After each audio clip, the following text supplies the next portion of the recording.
Bonsoir, Monsieur le Président, Monsieur le Vice-président. Je souhaite intervenir sur la 21C 0305, avancement de la programmation des investissements territoriaux intégrés métropolitains, Fonds européens FEDER. Cette délibération vient détailler les fonds européens FEDER dont bénéficient diverses structures du territoire métropolitain pour agir dans leur domaine. Mais elle nous fournit aussi une bonne occasion de regarder si l'AMEL parvient à bénéficier d'un maximum de fonds européens issus des programmes FEDER, FSE, IEJ pour ses propres actions et projets. Justement, l'Europe a rendu public l'été dernier, comme il le fait 2 fois par an, le bilan de la programmation des fonds européens 2014-2020, arrêté fin juillet 2020 et publié en open data sur le site internet europeenfrance.gouv.fr.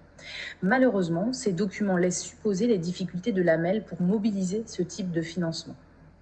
Certes, de beaux projets ont obtenu des subsides européens ces 6 dernières années. Citons par exemple les aménagements cyclables sur le pont de Fives et la rue Pierre-le-Grand à Lille, ou encore les pôles d'échange multimodaux des gares de Donsinguin et de Tourcoing. Mais ces participations sont loin d'être systématiques.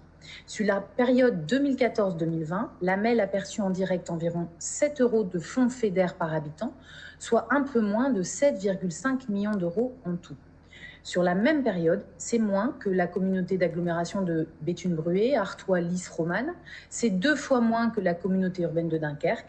C'est 4 fois moins qu'Amiens Métropole. Entendons-nous, 1 fois, 2 fois, 4 fois, c'est au niveau des montants globaux. Ce qui veut dire que rapporté au nombre d'habitants, l'AMEL perçoit environ 25 fois moins de fonds européens qu'Amiens Métropole, mais aussi le Boulonnais ou le Beauvaisis. 14 fois moins que la CUD, 10 fois moins que le Pays d'Opale, 5 fois moins que la Pével Carambeau. Et même en ajoutant les fonds perçus par d'autres entités pour des projets métropolitains, comme ceux versés directement à Dalkia pour l'autoroute de la Chaleur, nous sommes encore loin du compte.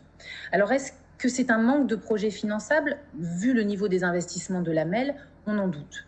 Une faiblesse de notre ingénierie financière, ça serait étonnant aussi, mais cela mériterait d'être étudié, car je doute que la Pével Carambeau dispose en interne des mêmes compétences que nous à l'AMEL. Des difficultés peut-être à travailler en lien étroit avec les services du département et surtout de la région qui disposent eux aussi de services dédiés à la recherche de cofinancement et peut-être à mutualiser. Ce qui est sûr en revanche, c'est que parmi toutes les intercommunalités de la région, l'AMEL est la seule à disposer d'un bureau de représentation à Bruxelles et de 5 agents, dont un DGA, qui sont affectés à plein temps.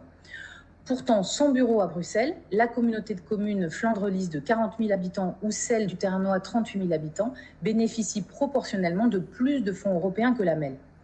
Et ce n'est pas un effet de calendrier, c'était déjà le cas sur la période précédente du programme qui couvrait les années 2007 à 2014.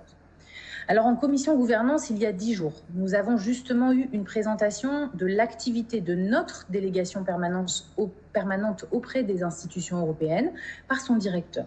Pendant cet échange, notre vice-président Michel Collin a relevé avec justesse que sur le PowerPoint projeté, on proclamait de façon un peu enflammée l'ambition de l'AMEL d'influencer les politiques de l'Union européenne, ce qui lui semblait un peu excessif.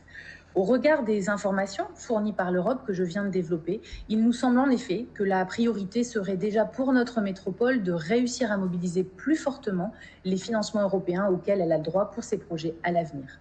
Je vous remercie.